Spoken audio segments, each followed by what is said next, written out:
पहली बात तो ये कि मैं आज से तुम्हें तुम कहूँगा और आई होप कि तुम बुरा नहीं मानोगी इस बात का। जी नहीं सर, इसमें बुरा मानने वाली क्या बात है? गुड। और दूसरी बात ये कि चंद दिनों में मुझे तुम्हारी आदतें और तुम्हारा काम दोनों ही अच्छा लगा। Thank you sir. No really, तुम अच्छी हो तो मैंने तुम्हें अच्छा कहा। वरना तुम देखती हो कि मेरे इर्द गिर्द लोग हैं, वो चौधरी अफरासियाब के मुंह से कोई अच्छी बात सुनने को तरस जाते हैं, लेकिन जो बात मैंने किसी के लिए नहीं कहनी वो मुझसे कोई करवा नहीं सकता। जी मुझे अंदाजा हुआ है सर। तुम्हें यह भी अंदाजा होगा कि मैं तुम्हें यहाँ लंच पे क्यों लेकर आया हूँ, हालांकि ये कोई ऑफिशियल लंच भी नहीं है। जी इनफैक्ट मैं महसूस कर रहा हूँ कि जब से तुम आई हो तुम्हारी तबीयत का हिजाब दूर नहीं हुआ। जी सर, इस बात का क्या मतलब? मेरी बात का मतलब ये है कि जैसे दो लोग होते हैं उनमें एक फ्रैंकनेस होती है, खुलकर बात करते हैं, अपनी राय का इजहार करते हैं, और तुम ऐसा नहीं कर पा रही हो।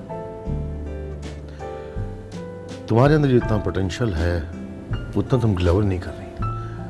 मुझे लगता है तुम्हें मजीद कॉन्फिडेंस देने की जरूरत है, और मैं तुम्हें लाया यहाँ इसीलिए हूं कि तुम्हें कॉन्फिडेंस दे सकूं।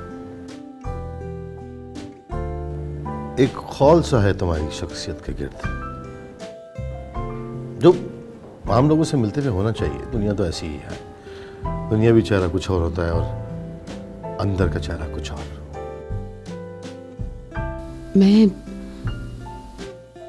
मैं समझी नहीं आपकी बात सर। देखो रमा, पर्सनल सेक्रेटरी जो होती है वो बिल्कुल पर्सनल दोस्त की तरह होती है, जो अपने दोस्त के सारे राज जानती है।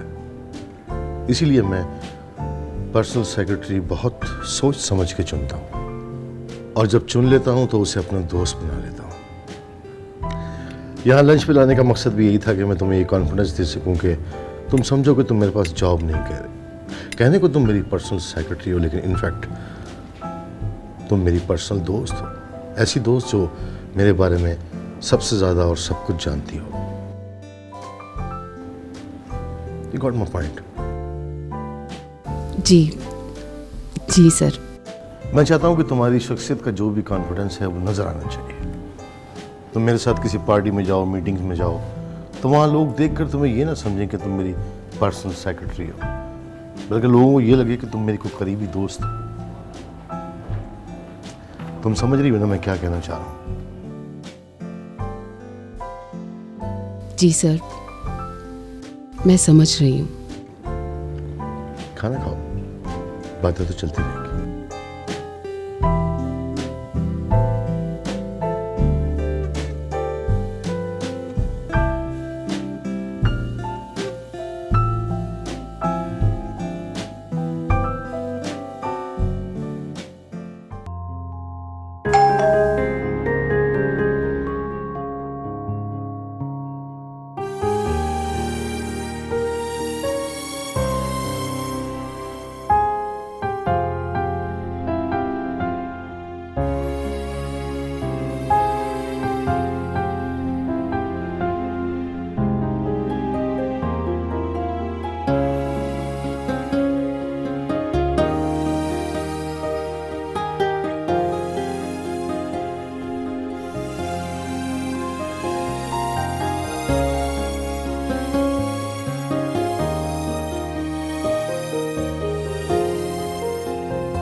कोई है? Excuse me.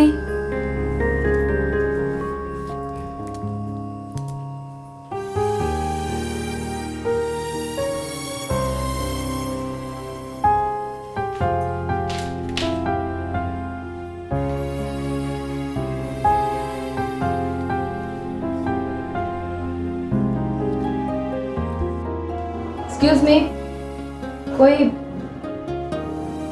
है?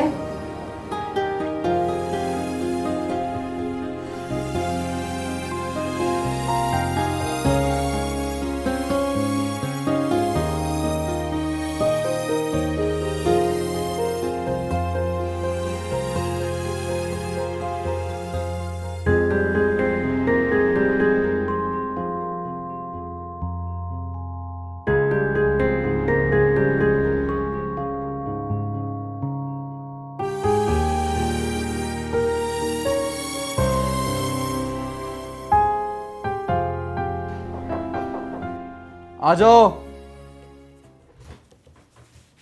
ट्रैवल एजेंसी से आयो ना, टिकट यहाँ रख दो। सुनो, एक काम करो, बहुत दिनों से किचन साफ नहीं हुआ, जरा सफाई कर दो किचन की और चाय भी बना दो एक कप। मुफ्त काम नहीं कराऊंगा, तुमसे पैसे दूंगा। और अब मुझे डिस्टर्ब ना करना, नज़म का आखिरी हिस्सा चल रहा है, मुझे ख़त्म करनी है, फिर पकड़ी नहीं जाएगी, भूल जाऊंगा। सुनो, एक काम करो, बहुत दिनों से किचन साफ नहीं हुआ, ज़रा सफाई कर दो किचन की और चाय भी बना दो एक कप। मुफ्त काम नहीं कराऊंगा, तुमसे पैसे दूंगा। और अब मुझे डिस्टर्ब ना करना, नज़म का आखिरी हिस्सा चल रहा है, मुझे ख़त्म करनी है, फिर पकड़ी नहीं जाएगी, भूल जाऊंगा। दिल है छोटी सी कुटिया, जैसे मिट्टी का हो एक दिया।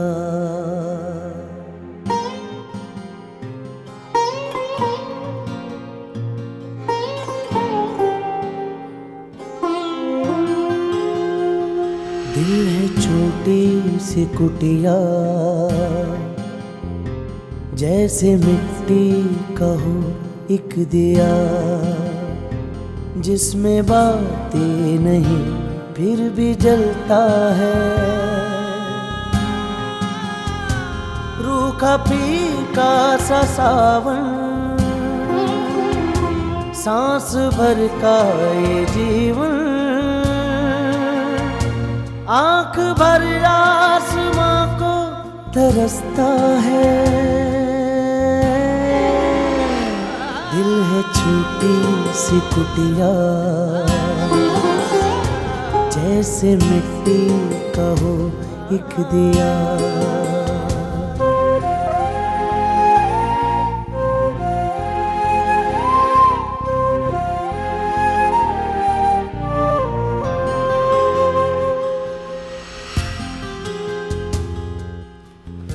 भूल सकता है उन्हें कोई भी, ऐसे कैसे लोग इस दिल में बसा करते हैं, कैसे कैसे।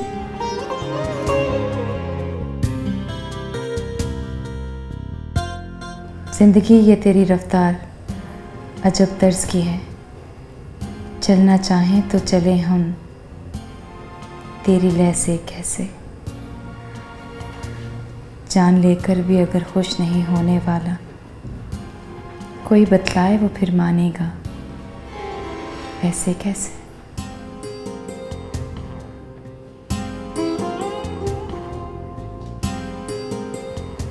वो तो अनमोल है, नायाब है, इकलौता है, उसको तब्दील करें हम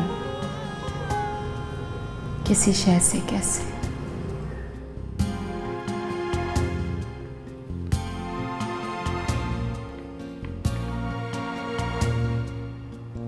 ये मेरे यार की आंखों में रहा करती थी, पूछिए कुछ ना, हुई दोस्ती मैं से कैसे। भूल सकता है उन्हें कोई भी ऐसे कैसे, लोग इस दिल में बसा करते हैं, कैसे कैसे।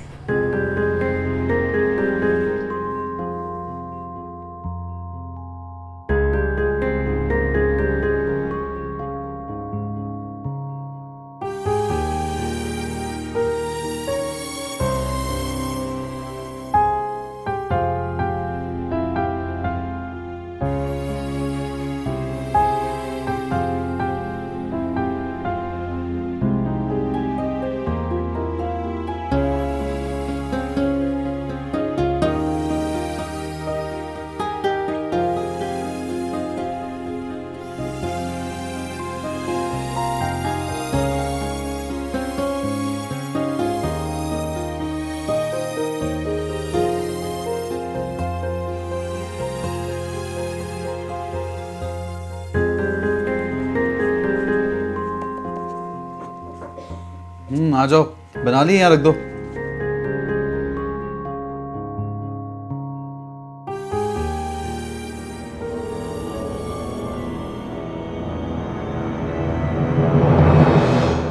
तुम कौन हो?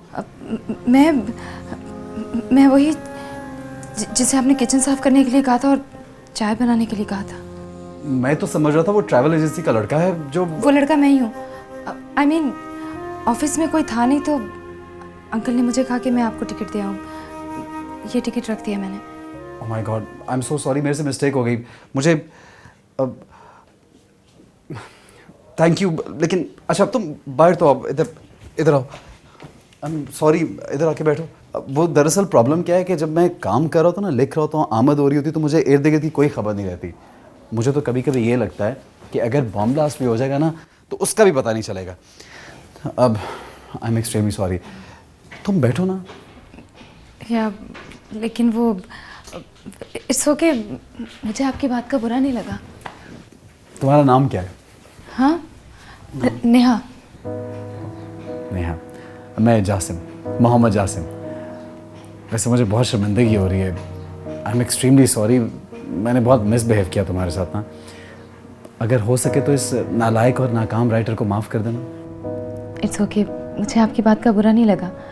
वैसे भी बस एक कप चाय बनाई और किचन साफ कर दी। It's all right. अब ऐसी बात करोगी तो मुझे और एम्बैरेसमेंट होगी। एक्चुअली मुझे समझ नहीं आ रहा, मेरे पास अल्फाज नहीं है अब तुम्हें सॉरी करने के लिए। अब तो फिर कभी आप भी मुझे चाय बना के पिला दीजिएगा, हिसाब बराबर हो जाएगा। हिसाब बराबर तो कभी नहीं हो सकता। पूछो क्यों? अब क्यों? क्योंकि मैं तुम्हारा किचन कभी साफ नहीं कर सकता।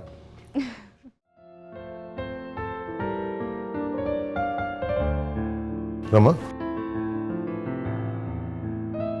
जी सर। तुमने कहा था तुम्हारी गाड़ी खराब हो गई, तो कैसे आई थी तुम? ऑटो पर सर। चलो ठीक है, आ जाओ, मैं तुम्हें छोड़ देता हूँ। सर लेकिन मेरा अभी थोड़ा काम बाकी है। जो लेटर्स गए थे अभी तो उनमें से भी 2 बाकी हैं। ये बताओ, मिनिस्ट्री को जो लेटर जाना था वो भिजवा दिया? जी सर, वो तो मैंने भिजवा दिए।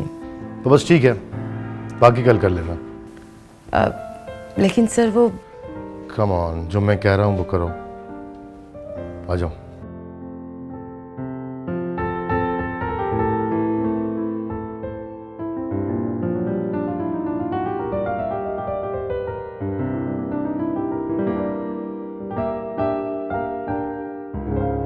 It's okay.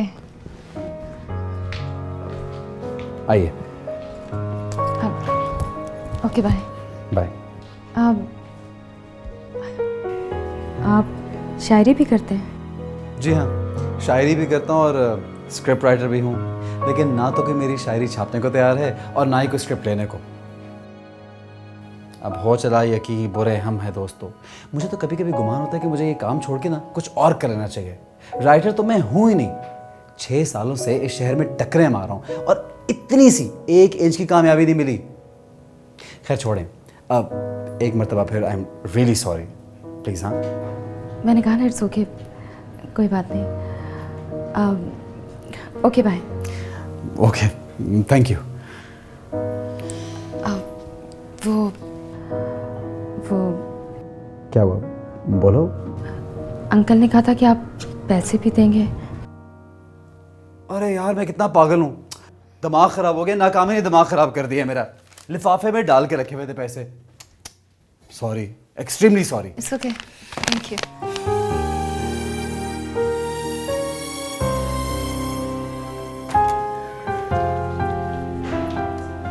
बहुत शुक्रिया आपका।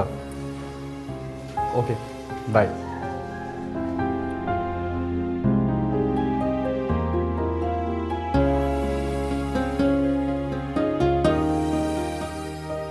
यार कितना इडियट हूं मैं, क्या हो गया मुझे?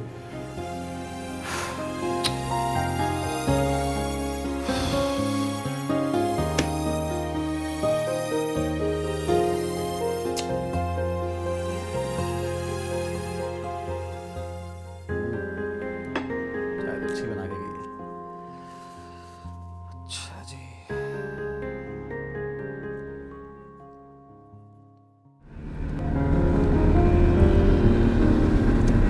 लगता है तुमने मेरी बातों का असर नहीं लिया। कौन सी बात सर? वो जो मैंने लंच पे समझाई थी। नहीं नहीं, ऐसी तो कोई बात नहीं है। एक बात और, जी कहिए कहिए सर। देखो, बिजनेस मीटिंग हो, दफ्तर हो तो वो सर्वर ठीक होता है, लेकिन जब मेरे साथ अकेली हो तो उस वक्त मुझे सर लगा। तुम अकेले हो, मुझे अफरासियाब कहोगी तो मुझे अच्छा लगेगा। जी जी सर। फिर सर? मेरा मतलब है अफरासियाब सर। अफरासियाब सर नहीं, सिर्फ अफरासियाब कहो। जी जी अफरासियाब। ये हुई ना बात। एक सरप्राइज है तुम्हारे लिए। सरप्राइज? अब कैसा सरप्राइज? मैंने तुम्हारी salary, allowances, makeup allowance, dresses की अलाउंस सब डबल कर दी। क्या क्या वाकई सर? मुझे तो यकीन ही नहीं आ रहा। जब चेक देखोगी तो यकीन आ जाएगा। ओह गॉड, मुझे तो कुछ समझ में नहीं आ रहा कि मैं आपका कैसे शुक्रिया अदा करूं। Thank you sir. तुम्हें सबसे बेस्ट लग रहा है क्योंकि अब तुम कोई मामूली औरत नहीं है, चौधरी अफरासियाब की secretary, personal secretary. Personal secretary का मतलब समझती हो ना? जी जी अफरासियाब जी।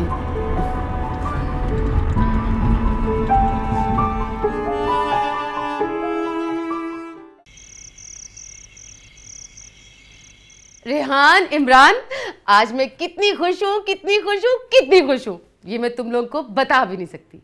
तुम्हें पता है मेरे बॉस ने मेरी तनख्वाह डबल कर दी है और साथ में अलाउंसेस भी। यस। अब मुझे तुम लोगों की फीस देने में कोई प्रॉब्लम नहीं होगी, कोई प्रॉब्लम नहीं होगी मुझे। मामा अब आप ही की फीस भी दे सकेंगी ना? नेहा की? जी, और हम उन्हें नया घर लेकर वहाँ बुला लेंगे। मामा हमें आप ही की बहुत याद आती है। नहीं बेटा, अभी फिलहाल ये दोनों बातें मुमकिन नहीं है। सबसे पहले तुम दोनों के फ्यूचर का सोचना है, बाकी बातें फिर सोचेंगे। खैर इन बातों को छोड़ो, तुम दोनों कल तैयार है ना? हम लोग इस खुशी को सेलिब्रेट करने के लिए कहीं बाहर चलेंगे और खूब मस्ती करेंगे। यस।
जी हाँ, शायरी भी करता हूँ और स्क्रिप्ट राइटर भी हूँ, लेकिन ना तो कि मेरी शायरी छापने को तैयार है और ना ही कोई स्क्रिप्ट लेने को। अब हो चला ये कि बुरे हम हैं दोस्तों, मुझे तो कभी कभी गुमान होता है कि मुझे ये काम छोड़ के ना कुछ और कर लेना चाहिए। राइटर तो मैं हूँ ही नहीं, 6 सालों से इस शहर में टक्करें मार रहा हूँ और इतनी सी 1 इंच की कामयाबी नहीं मिली। खैर छोड़ें, अब एक मरतबा फिर I am really sorry, please. हाँ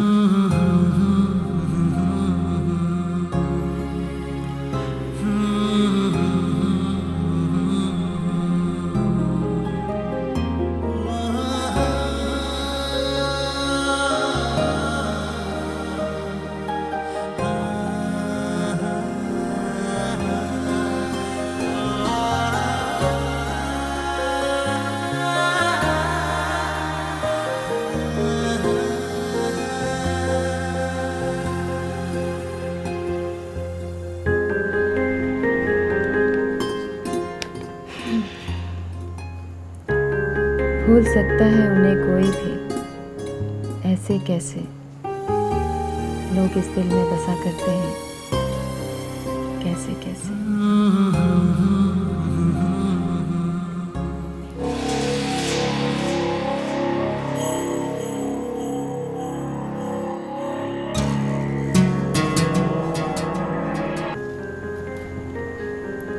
ये मेरे यार की आंखों में रहा करती थी, पूछिए कुछ ना, हुई दोस्ती मैं से कैसे।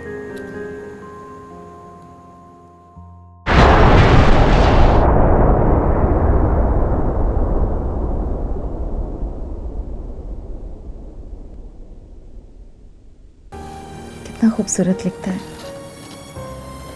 कितनी अच्छी शायरी करता है।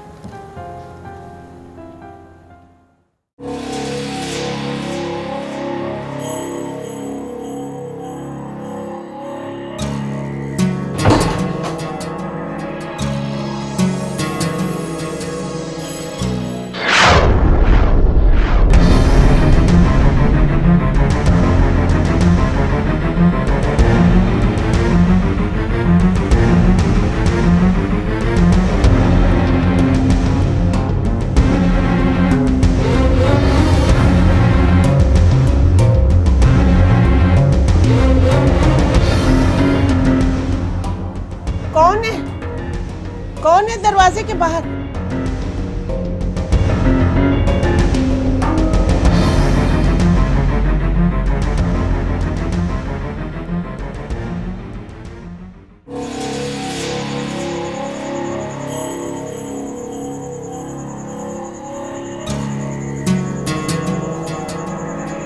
तुम्हें तो अब इस घर से निकलना ही होगा सुल्ताना भी, क्योंकि तुम मेरे रास्ते की रुकावट बन गई हो। 2 दिन के अंदर अंदर तुम्हें इस घर से ना निकाल दिया तो मेरा नाम भी वहाब नहीं है। और उसके बाद देखता हूँ कि नेहा कौन तुम्हारे और मेरे रास्ते में आता है। बस ये 1 या 2 दिन है और फिर तुम्हें मुझसे कोई नहीं बचा सकेगा, कोई नहीं।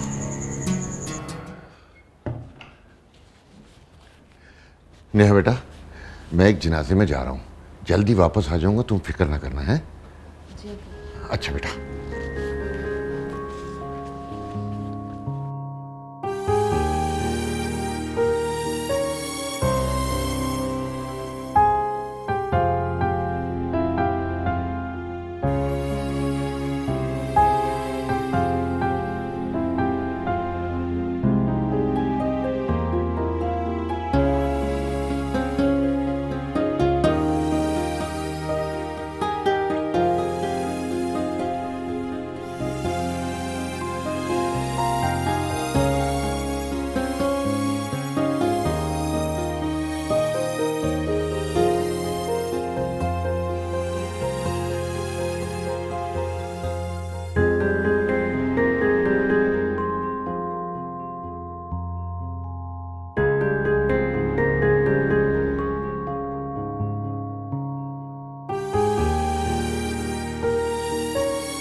एहसान,